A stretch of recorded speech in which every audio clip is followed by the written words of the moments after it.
Hello, and thank you for joining us here on the State of Mecklenburg. My name is Larry Shaheen, a political consultant here in Mecklenburg County with Carolina Political Consulting. We thank you for coming to listen and to hear about the primary results that occurred here in Mecklenburg County on Tuesday, May 8th of 2012.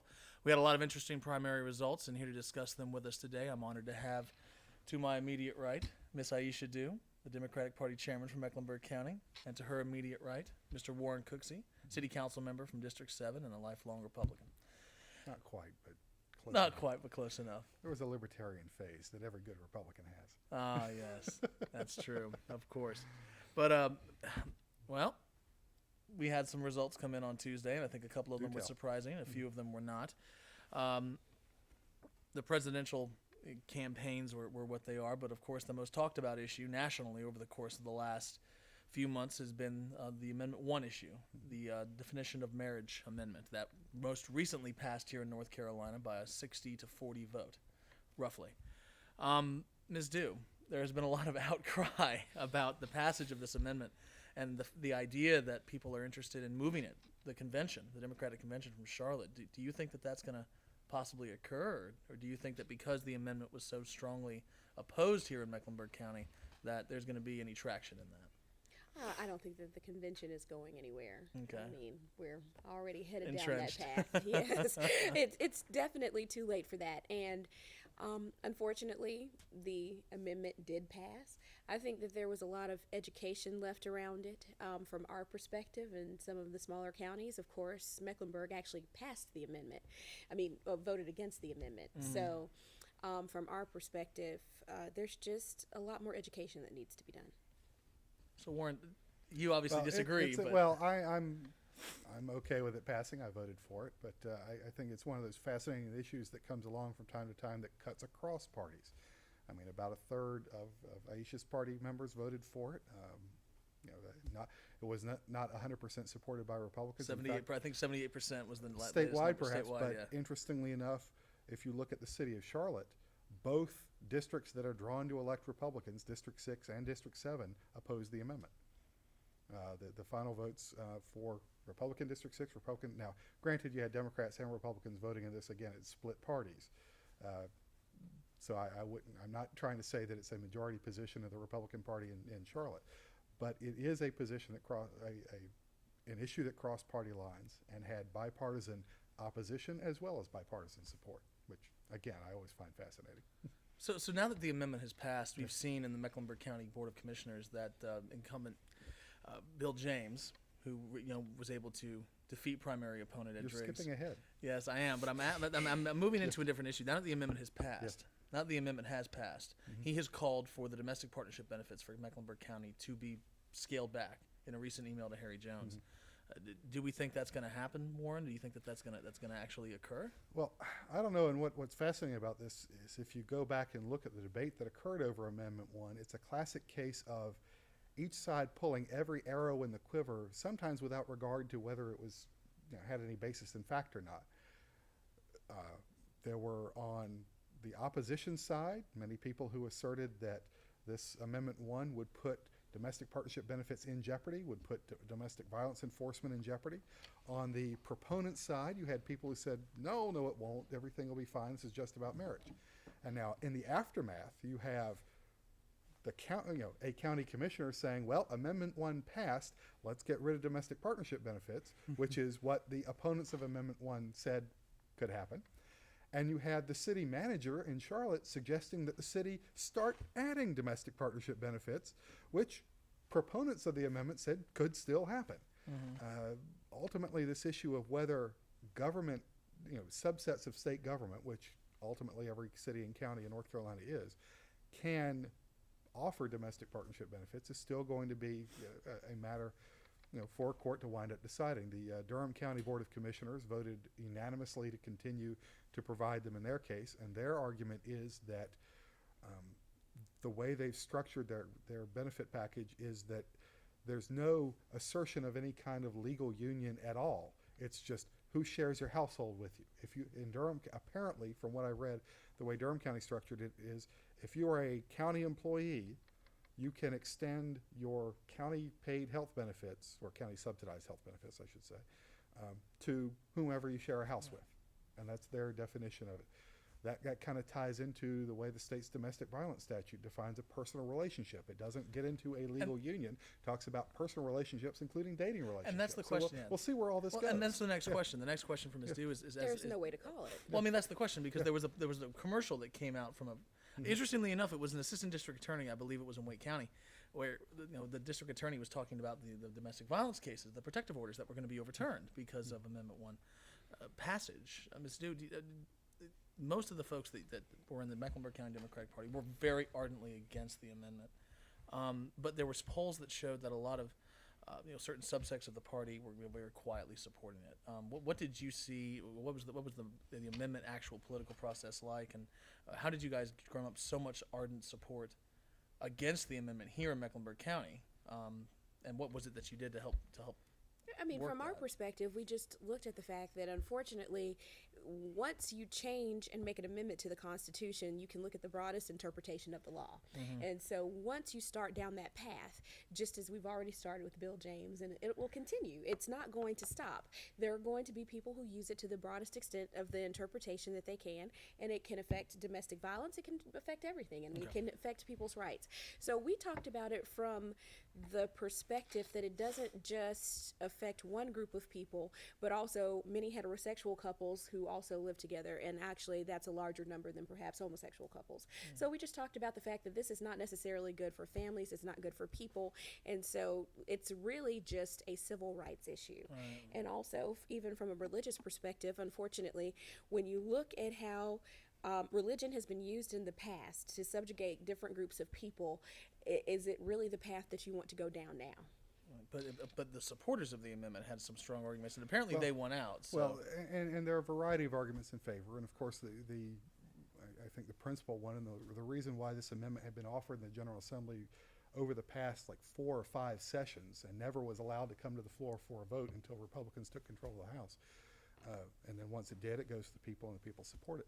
But one of the concerns was always, we talk about things going to court, that while there is a law in North Carolina defining marriage as one man and one woman, that is always open to challenge in a court. And there were some court cases moving their way through where proponents of maintaining the traditional definition of marriage had seen in other states that courts decided what marriage meant, not the people of the state. Right. And so the number one priority for this amendment was to say it is up to the people to determine what that definition is, not a court saying, yeah, you may have passed a law, but I as a judge, I'm going to find something in the Constitution that says, no, you can't have that law. So the only way to secure this definition was by a constitutional amendment. We can argue, was the wording properly done or not? And one of the things you can write a case study on this is it's an object lesson in how do you practice your politics? Do you maintain a firm ideological commitment to a position, or do you engage in some sort of compromise to try to get something better? Okay. I would contend that if someone, if members of the General Assembly who were opposed to this amendment had gotten more involved with the wording and suggested some wording, said, look, we understand what you're aiming for.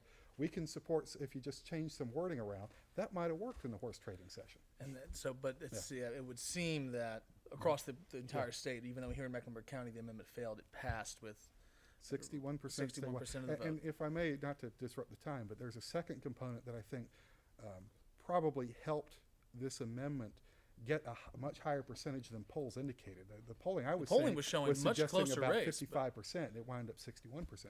I think one thing that we shouldn't discount about the impact of this was the the contraception issue from the Obama administration that occurred, where the presidential administration essentially was delivering the message to religious institutions that they had to provide contraception in their health insurance, even if as a religious institution they didn't believe in that.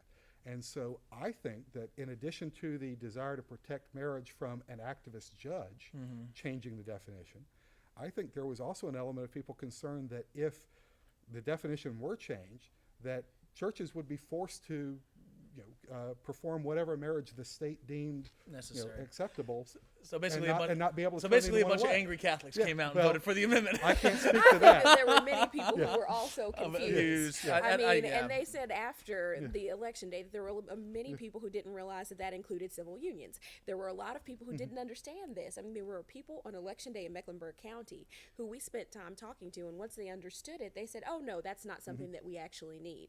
So I think that there could have been a little bit more conversation. I think that people were confused. But that's an interesting point to transition into our next issue, which is going to be now that the presidential primary is basically set nationwide. Mitt Romney will be the Republican nominee. Barack Obama will be the Democratic nominee. Ms. Do you think that given the support for North Carolina with the broad turnout that we had, does this make North Carolina more difficult for the president to win now that he has come out against the amendment? Or do you feel that the outrage over this on terms of more of a moderate and democratic stance is going to carry the day? I think that the president has a base that will not change on this particular social issue. I think that there are many people, although they crossed the lines on this issue just like they did in '08 with Proposition 8 and still elected the president, they're still going to come out and they're going to support the president. That's not going to be a detractor for him in North Carolina. He'll be fine. Well, I think that this. Well, I have to, of course, take the position that, of course, it becomes a challenging state for the president. And I think there are reasons for that. This is a different time than '08. The president now has to run on a record, and it's not a record that I think a lot of people in North Carolina, like at this point. Right. We'll see in the give and take of the campaigning how it goes. My favorite summation of what we're now facing with a Romney-Obama contest is that it's venture capitalism versus venture socialism. We'll see. I think if you look nationwide, to me the most stunning thing, and I know it's state of Mecklenburg, but to me the most stunning thing about the presidential primaries from Tuesday was West Virginia, where about 40% of voters picked a guy in a prison over Barack Obama in the Democratic primary. Number of analysis on that. I think the most telling one is that the counties that did that in West Virginia are heavily involved in coal mining. And we know the president over and over has stated a desire to get away from coal, get away from traditional sources of energy that we've used to look for alternatives. So he's talking about a policy that directly affects people's livelihoods. Right. That's the sort of thing that will come out in the campaign, and we will see which way the contest That's the goes. exciting part of the campaign. Exactly. I mean, That's Democrats what we do a every really day. good job of person-to-person contact. So I think as we continue to talk about the president's track record and what he's done well, we'll be able to combat those things. And that's interesting because what we've seen here in North Carolina is a distinct difference between the two type of campaigns. President Obama has opened up 82 different field offices with over 150 paid staffers across the state. Mitt Romney has not. But interestingly enough, we had our North Carolina governor's race. The primaries have been decided. Pat McCrory will be the Republican nominee. That was without question going to happen. That was Oh, shocking. I'm sure That he was was shocking. sweating. He was shocking. sweating in that I had one, no wasn't he? idea. Oh, I know. Carried Mecklenburg County, I think, by what, 90%, Yeah, something Exactly. ridiculous. Like that. We've got that Absolutely. right. Yeah, and then of course, but no, now we have Walter Dalton, Yes. the lieutenant governor. Who? Walter Dalton. Who? Oh, don't do that. The lieutenant governor. Oh, Oh. he's making fun of his commercial. Hey, it's Walter Dalton. No, that was a great. I have to admit, greatest, cheesiest commercial ever. Walter Dalton ran still here. young. Yes, yes. It was. Okay. Oh yeah, but it was good. And now it's Walter Dalton versus Pat McCrory. Yes. Obviously, Walter Dalton will be working with Organizing for America and those offices, those field offices, to help him where he lacks in grassroots. Governor Romney does not yet have that type of grassroots activity. Pat McCrory, however, has spent a large portion of time building it up. Is this contest going to be Mitt Romney versus Barack Obama, or is it actually going to be Barack Obama versus Pat McCrory? I think that's an excellent question.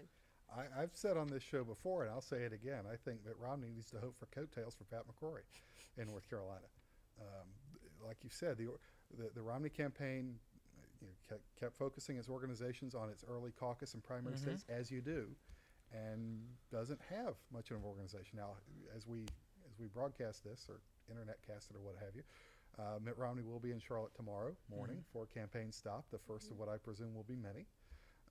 But you're right. It takes time to build a grassroots organization. And McCrory has been spending the time over the past 4 years, basically, since he lost the governor's race in '08, doing what he needs to do to make sure he wins it this go round. Yeah. And so that's and I think you put it very succinctly there. The Dalton campaign needs to go to the Obama campaign for help. I think the Romney campaign has to go to the McCrory campaign for help. I have to say that I do believe that the gubernatorial race in North Carolina will help to determine just as much for the state and the down ballot across the state, just as much as the presidential campaign will. I mean, I do think that the president will have support, but it's definitely obvious that people will break party lines to vote for the governor of their choice. It will not necessarily fall under the campaign of the president. So the gubernatorial races will need to work very hard to shore their own support. Well, that's a good point. And it's interestingly enough, you look at those two races and you look at the differences between Walter Dalton and Pat McCrory. And Pat McCrory has championed new education methods, 2-track graduation rate, 1 technical, 1 actual, secondarily based. You've got his desire to work with the legislature to reform taxation. You've got on the other side Walter Dalton arguing that we need to increase to a 3/4-cent sales tax temporarily for education. Those two messages are distinctly different. Given what we've seen from primary voters, do we think that those messages are going to be, which message will be better received and why? Well, of course, I think the Democratic message course, will be of course. received much better. And I think the Republican Of message course, will be- but I want to hear why. I want to hear Clearly. why. I want to know why you guys feel that an increase in revenue Yeah. or a reform of revenue is going to be a better advocate, and why do you think that message is going to better reach the moderate voter? Well, I think that an increase in revenue is going to resonate because we need to pay educators what they're worth. We need to be sure that also schools have what they need. And so, unfortunately, we're sitting in a place where that's not taking place to the best of its ability. And I think that people are going to support an increase because they want to make sure that we're still competitive. Right. The last thing that we would like to see is for North Carolina to become less competitive than we've been in years. And I think it resonates against the idea of spending more money because that has been the mantra for years. We need to spend more. And governors run to be the education governor and increase funding for education. And they do that, and the results don't necessarily follow. There's not a lot of correlation between per pupil spending and per pupil performance. There's a lot more to it than that. Furthermore, and I've had this discussion with CMS folks for years now, I used to be a teacher. No one goes into teaching expecting to make a lot of money. I argue that is a profession of love and not of profit. And so if things are going well for the teacher, if the teacher has students who want to learn, an administration that's supportive of the teacher, and parents that support the teacher in the effort to teach children, the check arrives, gets deposited, and the teacher goes back to work happy. Right. And the amount of the check Isn't isn't the right. driving factor. But when students aren't prepared to learn, administrators don't back up their teachers, and parents take the kid's side over what teachers say is going on in the classroom, the teacher looks at the check and says, this is what I'm getting for that, it's not worth it. And when you do an exit interview that's pretty shallow and you ask the teacher, why are you leaving teaching? I'm not getting paid enough. I would argue it's not about getting paid enough, it's about the environment in the classroom and the support that a teacher receives. Pat McCrory's positions are focused more on how we teach, not how much we spend. And that, to me, is the message that the people want to hear. Well, more. when you have to cut teachers, that also then still affects the environment that the teachers have to work in, that other teachers are left to work with. So if we're cutting the budget and then that cuts teachers, that is an issue. And it's less of an issue than people make it out to be, in terms of the actual cuts that were made in the budget last year. It's like, what, a 1.9% difference in budgets between the governor and the General Assembly. It depends on who you're talking to. Okay. It depends on who you're talking to. Let's move on. Let's move on to our local races, our local Yeah. Mecklenburg County races. We saw the congressional race led the ballot, led the way, and we saw congratulations to Congressman Watt for defeating his. Who? Defeating who? Defeating Matt Newton. It was also shocking. Yeah, it was very shocking. But then we saw, actually, in my mind, a very surprising result. I did not think that it would be as broad a win. I thought he would win, but I didn't think it would be as broad a win for Robert Pittenger across the 9th District, especially here in Mecklenburg County. He came in top vote getter. Yeah, he was top vote getter, but We all knew he would be top vote takes getter. 40. It takes 40. It takes 40.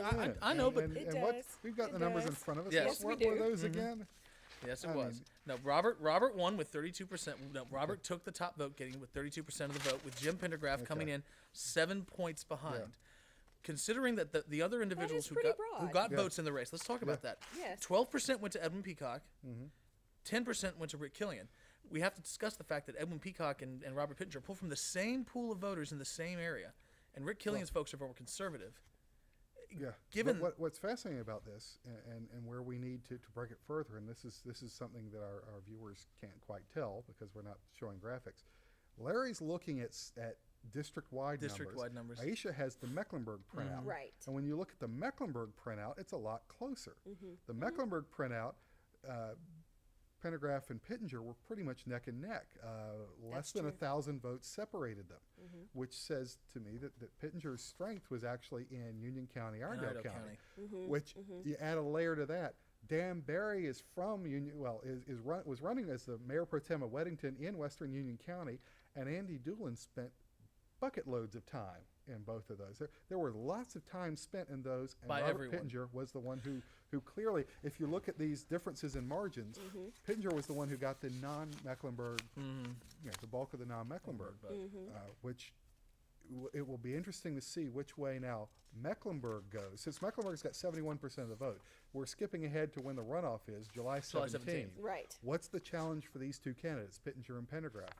What Pittenger should see in these numbers is that he's weak in Mecklenburg County. Yes, which exactly. is where the bulk of the voters are.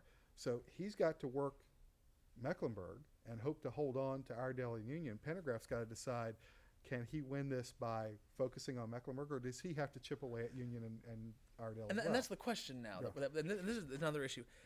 Robert Pittenger vastly outspent. Yeah. Number 3 in his own money spent in this race.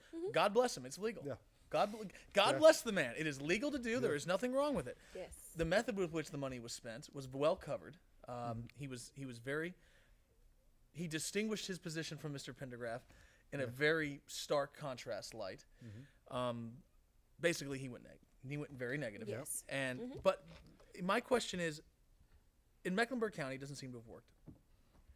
In Union and Iredell, it did. Yep. Will he continue to do so? And if he does, will that win him the race? And Just Aisha, do. you want to jump in on this? Or I just how can't conversant call it. How conversant are you with GOP primary I politics? have not been paying as much attention to GOP primary politics, but I will say this: I don't know if it'll continue to work. I think that once you know that's what's going to happen, then it's up to Pendergraph once he decides to take on a runoff to decide how he's going to run his campaign, and I doubt it'll be the exact same way he ran it before. I would think not. No. Well, and what it also shows is that being the former sheriff of Mecklenburg County, or even as the Democrat, was good enough for Pendergraph in Mecklenburg, didn't do a thing for him in Iredell and Union. Iredell and Union responded to the Robert Pittenger advertising, the call to being a conservative. So, to what extent? I'm just repeating myself now. To what extent is the battleground in the runoff Mecklenburg County, or is it going at the edges of Union and Iredell? But it's arguable that Pendergraph knows how to run a campaign. Yeah. Well, that's the thing, though, is that But did he? Did he? That's the question. I mean, one has to ask. His signs didn't come out, and this is more Warren and I argue, because I know we were noticing this, and I don't think you were as versed in this. I did pay attention, actually. Okay. Well, and that's the thing, is that Jim was not on TV. No. Yeah. Jim did no mail. Jim put out signs 2 weeks before early voting, maybe, And came in second. Yes. That blows my mind. Yeah. So part of you has to think that if he just spends a little bit of money, I mean, it's kind of like, I hate to bring it up, but Charlie Danley came in 30% of the vote, and he didn't do anything here in Mecklenburg County. He's the name you know. He's the name you know. And I so mean, the name only press he recognition got was makes a difference. saying that he was not gonna run, and that was enough to get him a third of the vote. Yeah, that's the nature of the power of name recognition. But in these two candidates, this is where the name recognition part comes into play. They both have, clearly they had the highest name recognition in the district among the group there. Peacock and Doolin had their numbers, but their name rec is based on running in off years where fewer people are paying attention. Killian is a House member who never faced a challenged general election ever. That's right. So he never had any cause to cause people to actually go and push the button for him. I know. Just Dan Barry had, not but vote again, against him. Mayor Pro Tem of Weddington. Weddington's a fine town, but there's not a lot of votes there.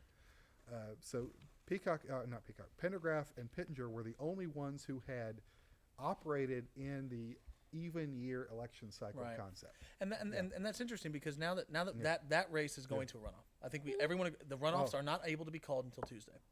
They have to be called by Thursday of next week at noon. That race will go into a runoff. We have several others that are also going into a runoff. Well, and before we get into those, let's give congratulations to Joel Ford on his victory. And You're only saying that because Joel was supposed to be with us today. yeah, well, you got to give him some credit. But he's also facing a gentleman, Richard Rivette, and Richard Rivette, who won the primary in Senate District That's right. 38. Yeah. Interestingly enough, I'm not sure whether it was by design or accident, Charlie and Joel wound up on the ballot together. Even though I believe Charlie did not intend. That was an accident. That was an accident? Okay. That was an accident. Because people were wondering about that. Because I didn't know if there was some kind of strategy there, if it was meant to deflect. But okay.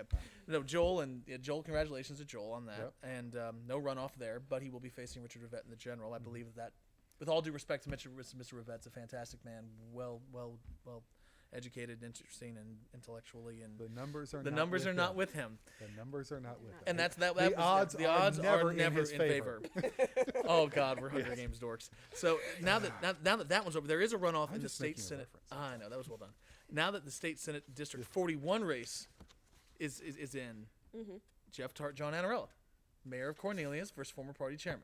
Disclosure. A disclosure that I do represent Jeff Tart, Yeah. but you have to ask. Yeah, you have to ask. Looking at the numbers here, it was really close. It was very close.